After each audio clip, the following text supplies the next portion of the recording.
नमस्कार। इस बड़ी खबर के प्रायोजक हैं सिंगल इंटरप्राइजेज। जी हाँ, Asian paint, Deluxe, British paint, Nippon paint सहित तमाम पेंट्स के लिए आज ही संपर्क करें। थापर नगर, सिंह साहब गुरुद्वारे के नज़दीक, मेरठ। उन्नत क्वालिटी, बेहतरीन दाम, सबसे सस्ता, सबसे बढ़िया, बेहतरीन कंपनी के साथ आज ही संपर्क करें। नमस्कार, मैं अखिल सिंघल, सिंघल एंटरप्राइजेज़ का प्रोप्राइटर आपकी सेवा में सदैव तत्पर हूँ। आप बेहतर क्वालिटी, बेहतर प्राइसिंग और वास्ट वैरायटी के लिए मेरे पास आ सकते हैं। नमस्कार, रोजाना खबर में आप सभी का हार्दिक स्वागत है। आज संविधान निर्माता बाबा साहब भीमराव अंबेडकर जी की 131वीं जयंती है। सबसे बड़ी बात यह है कि आज भी बाबा साहब की प्रासंगिकता बनी हुई है। जिस तरीके से संविधान निर्माता के तौर पर उन्हें जाना जाता है, एक बेहद निम्न परिवार से होने के बाद भी उन्होंने देश में सबसे बड़े ऊंचे पद पे न केवल आसीन हुए, बल्कि उनकी नीतियों पर चल के आज सभी वर्गों के लोग, सभी पार्टियों के लोग लगातार जनसेवा में लगे हुए हैं। वहीं समय समय पर उनके द्वारा बनाए गए संविधान पर कुछ कुठाराघात भी देखने को मिलता है। आज जयंती के मौके पे आज अलग अलग विचारधारा के लोगों से जो उनको अपना प्रेरणा स्रोत मानते हैं, उनकी बातें क्या हैं, वो क्या सोचते हैं आज अंबेडकर जी के बारे में, इन तमाम मुद्दों पर बात करने के लिए आज हम शास्त्री नगर के ब्लॉक स्थित पूर्व पार्षद पंकज कतीरा जी के आवास पर मौजूद हैं, जहां पे वरिष्ठ भाजपा नेता जगपाल बौद्ध जी भी मौजूद हैं और भी शख्स मौजूद है। हम जानने की कोशिश करते हैं कि आज के दिन का महत्व क्या है, क्या अंबेडकर की प्रासंगिकता आज भी जिंदा है। तो आइए हम जानने की कोशिश करते हैं। नमस्कार सर, क्या नाम है आपका? मेरा नाम अश्विनी शर्मा है। सर, आप क्या करते हैं? मैं जॉब करता हूँ डिग्री कॉलेज में। सर, एक चीज़ बताइए, जिस तरीके से अंबेडकर जी ने संविधान का निर्माण किया, उस कमेटी के अध्यक्ष रहे और एक एक चीज़ को बड़े करीने से सजाया उन्होंने कि देश में खुशहाली, अमन, चैन तमाम चीज़ें रहे, उसको लेकर अंबेडकर की नीतियों को लेकर, उनके प्रासंगिकता को लेकर आप क्या सोचते हैं आज? सर, मैं ये सोचता हूँ भीमराव अंबेडकर जी ने बचपन से ही बड़ी संघर्षपूर्ण जीवन जिया। उनके माता पिता ने उनको बड़ा अच्छा समझाया, बड़ा अच्छा बताया और उन्होंने अनेक प्रयास करे, यहाँ तक कि उनको जब शिक्षा से भी दूर रखा गया, लोगों ने उनको पढ़ने भी नहीं दिया, बार बार उनको परेशान करा, जितना परेशान कर सकते थे उतना परेशान करा। उन सब परेशानियों के बाद भी भीमराव ने बहुत अच्छा पढ़ लिख के अच्छे काबिल बने, बड़े अच्छे उन्होंने संविधान लिखा और संविधान की अध्यक्षता उन्होंने करी। 1950 में उन्होंने संविधान की अध्यक्षता करी थी। तो क्या लगता है आपको कि जिस तरीके से उनकी प्रासंगिकता आज भी बनी हुई है, उनकी नीतियों पर चलने की ज़रूरत है? जी बिल्कुल, उनकी नीतियाँ बहुत अच्छी थी। उन्होंने रुपये पे PhD करी, उन्होंने रुपये का महत्व बताया लोगों को, उन्होंने लोगों को जीने का महत्व बताया, कैसे हमें जीना है, कैसे हमें वो करना है। उनकी नीतियाँ बहुत अच्छी नीतियाँ हैं, हमें उनकी नीतियों पे ही आगे चलना चाहिए। बिल्कुल, जिस तरीके से आपने देखा है किस तरीके से अंबेडकर जी की नीतियों को लेकर आज हमारे बीच हैं, वो कह रहे हैं कि उन्होंने रुपये पे PhD करी, लंदन गए, बैरिस्टर बने, तमाम चीज़ों के बाद भी जो परेशानियां उन्होंने झेली, उसके बाद वो देश के हमारे सबसे बड़े धरोहर बन के उभरे। आज पूरा देश उनके लिए नतमस्तक है, उनको अपना प्रेरणा स्रोत मानता है। तो जिस तरीके से आज अंबेडकर जी की 131वीं जयंती है, उस मुद्दे पर हम लगातार लोगों की प्रतिक्रिया ले रहे हैं। उनके प्रासंगिक होने की हम प्रमाण के तौर पे जानने की कोशिश करते हैं कि किस तरीके से आज भी देश में उनकी नीतियां कारगर है। हमारे साथ भाजपा के पूर्व पार्षद, अनुसूचित जाति मोर्चा के वरिष्ठ नेता और अंबेडकर विचारधारा के ओतप्रोत माने जाने वाले जगपाल बौद्ध जी से बात करते हैं कि आखिर आज के जयंती के क्या मायने हैं। नमस्कार सर, रोजाना खबर में ये बताइए, आज संविधान निर्माता बाबा साहब की 131वीं जयंती है, इस मुद्दे पर सबसे पहले आप क्या जनमानस को संदेश देना चाहते हैं?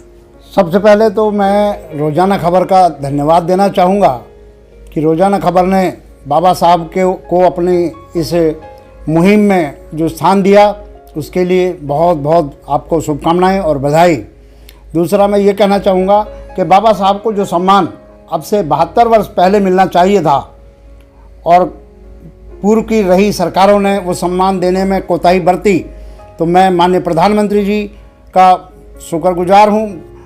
माननीय प्रधानमंत्री जी को मैं साधुवाद देता हूँ कि माननीय प्रधानमंत्री जी ने परम पूजनीय बाबा साहब को महात्मा गांधी के बाद किसी की जयंती को राष्ट्रीय पर्व घोषित करने का जो काम किया है वो बहुत ही प्रशंसनीय है। मैं उसकी भूरी भूरी प्रशंसा करता हूँ। जिस तरीके से लगातार ये कहा जा रहा है कि आरक्षण को लेकर, तमाम मुद्दों को लेकर कभी कभी आरएसएस के लोग या भाजपा के लोग, मतलब ऐसा नहीं कि मैं आप पार्टी के हैं तो मैं सवाल पूछ रहा हूँ, मतलब तमाम विचारधारा के लोग ऐसे कहते हैं कि आरक्षण की नीतियाँ अब खत्म होनी चाहिए, जो 10-20 साल, 30 साल, 40 साल हमने मजबूत कर दिया। तो क्या इस मुद्दे पर उनकी नीतियाँ ऐसी कि संविधान में थी, क्या उन्होंने ऐसा क्लॉज डाला था कि 10-20 साल, 50 साल बाद ये चीज़ें ख़त्म होनी चाहिए? जहाँ तक संविधान की बात है, मैं आपको ये बता दूँ, माननीय हमारे मोहन भागवत जी ने भी और माननीय प्रधानमंत्री जी ने भी ये कहा है कि जब तक भेदभाव रहेगा तब तक आरक्षण रहेगा।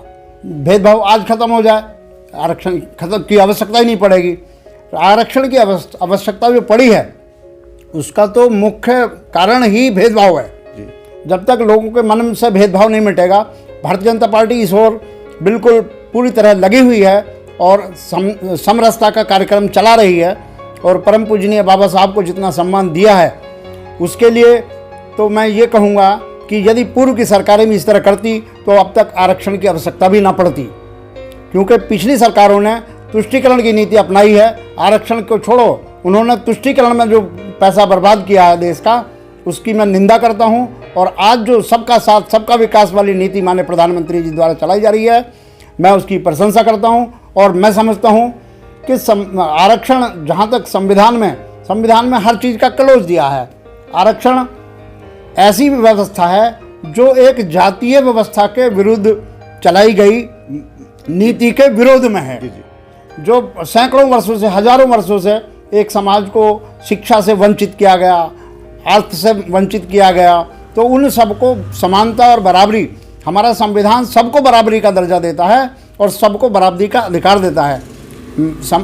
अगर कुछ लोग कहते हैं कि ये आरक्षण केवल दलितों के लिए है, आरक्षण तो मैं कहता हूँ महिलाओं के लिए भी है। महिलाओं को सबको बराबरी का दर्जा दिया जो पहले नहीं था। तो आरक्षण किसी एक वर्ग को नहीं दिया, आरक्षण बाबा साहब ने अपने संविधान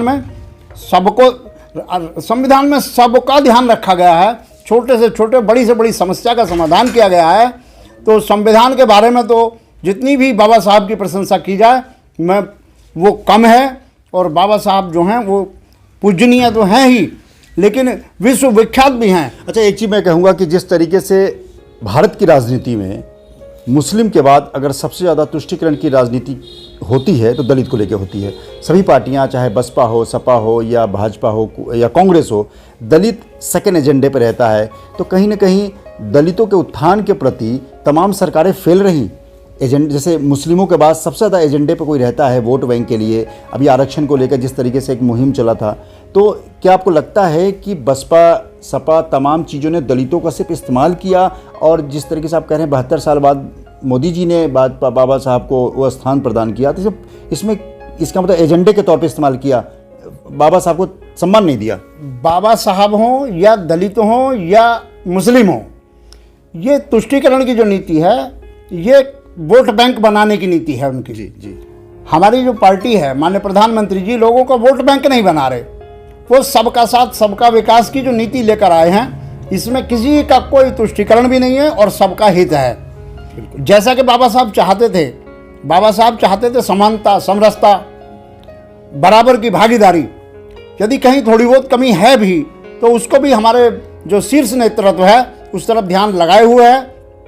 और हम लोगों का जो इनको भागीदारी देने की में भी कोई कोताही नहीं बरतेगा। और आज जो अपने दलित समाज की जो संविधान में सीटें हैं वो विधायक की सीटें हैं, ना कि एमएलसी की, ना कि राज्यसभा की। जितनी सीटें, जितने मंत्री माननीय प्रधानमंत्री जी ने, योगी जी ने दिए हैं अनुसूचित वर्ग के, इतने आज तक किसी बहन जी ने भी नहीं दिए।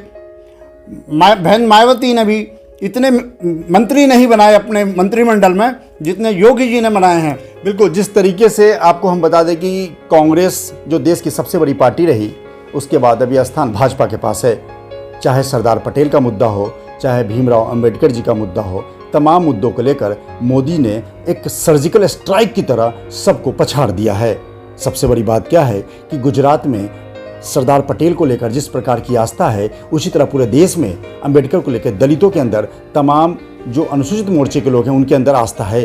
तो प्रधानमंत्री के ये स्ट्राइक ने जिस तरीके से बाबा साहब को महात्मा गांधी के बाद दर्जा दिया है, वो आने वाले कल में भाजपा के लिए एक नज़ीर साबित होगी। हमारे परिचर्चा पूर्व पार्षद कतीरा जी से भी जारी रहेगी एक छोटे से ब्रेक के बाद। इस खबर के प्रायोजक हैं सिंगल एंटरप्राइजेस, सिंगल पेंट्स। जी हाँ, मेरठ में पेंट्स का सबसे बड़ा भंडार, सबसे बेहतरीन। आज ही आएं। नमस्कार। जिस तरीके से आज हम बाबा साहब भीमराव अंबेडकर जी की जयंती के मुद्दे पर लगातार लोगों की राय जान रहे हैं, लोगों के पक्ष जान रहे हैं, लोगों की सहानुभूति उनके तरफ कैसी है, ये जानने की कोशिश कर रहे हैं। हमारे बीच शास्त्री नगर भाजपा के पूर्व पार्षद पंकज कतीरा जी हैं, जो अस्पष्टवादी युवा विचारों के से ओतप्रोत हैं। हम उन्हीं जानने की कोशिश करते हैं कि क्या अंबेडकर की प्रासंगिकता आज भी जिंदा है। नमस्कार, मैं पंकज कतीरा, पूर्व पार्षद और भारतीय जनता पार्टी स्थानीय निकाय प्रकोष्ठ का मेरठ महानगर का संयोजक हूँ। रोज़ाना खबर के माध्यम से आज डॉक्टर भीमराव अंबेडकर जी की 131वीं जन्म शताब्दी का हम लोग मना रहे हैं। उसकी सभी को बहुत बहुत शुभकामनाएं। और जैसा कि भैया ने कहा, बाबा साहब जिनके द्वारा हमारे देश का संविधान बनाया गया, जिसकी चर्चा पूरे विश्व के अंदर होती है, आज भी हमारे यहाँ की लोकतंत्र प्रक्रिया, न्याय प्रक्रिया जो भी संविधान के माध्यम से बनी, वो पूरे विश्व के अंदर उसकी प्रशंसा होती है। और मैं इस बात के लिए अपने संगठन की ओर से बाबा साहब भीमराव अंबेडकर जी के द्वारा जो भी हमारे समाज को, हमारे देश को दिया, उसका बहुत ही धन्यवाद, बहुत आभार व्यक्त करते हैं। और हम सब लोग उनकी नीतियों पर, उनकी बनाई हुई व्यवस्था पर, उनके बनाए हुए लोकतंत्र पर चलेंगे और इसी से देश को आगे बढ़ाएंगे। और जो जाति भेदभाव हमारे देश में था, जो उन्होंने व्यवस्था बनाई इस लोकतंत्र के माध्यम से चलाने की, हम सब उसी को बनाए हुए रास्ते पर चलेंगे और हमारा देश उच्च बनेगा। हम लोग तरक्की करेंगे और सबको साथ लेकर चलेंगे। यही बाबा साहब का संदेश था। बस आखिरी सवाल आपसे यह है कि जिस तरीके से आप 17 साल पार्षद रहे, एक आखिरी सवाल कि जिस तरीके सफाई कर्मियों को लेकर आज भी वो मतलब कोई मशीनरी सिस्टम डेवलप नहीं हो रहा है, वही मैन पावर के तौर पे वो जो गटर की सफाई होती है, उसको लेकर क्या बदलने की ज़रूरत है? देखिए, आज बहुत परिवर्तन आ चुका है। मैनुअल पावर को मेन हॉल सीवर के अंदर नहीं जाने दिया था सरकार ने, सब मशीनें आ गई हैं। फिर भी कुछ परिस्थितियां ऐसी होती हैं जहां पर हमारे भाइयों को, सफाई कर्मचारी भाइयों को करना पड़ता है काम। धीरे धीरे वो व्यवस्थाएं ठीक हो रही हैं और उन्हीं के माध्यम से हमारा शहर, हमारा देश स्वच्छ रहता है।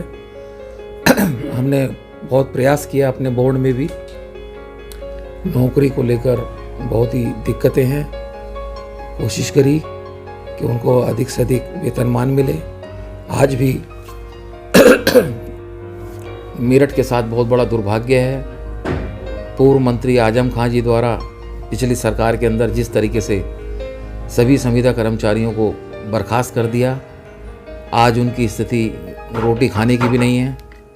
क्योंकि आज जहाँ जहाँ पर संविदा कर्मचारी थे उन सबको परमानेंट कर दिया गया है, लेकिन मेरठ और गाज़ियाबाद कुछ शहरों को छोड़कर वो सब जगह परमानेंट हो चुके हैं।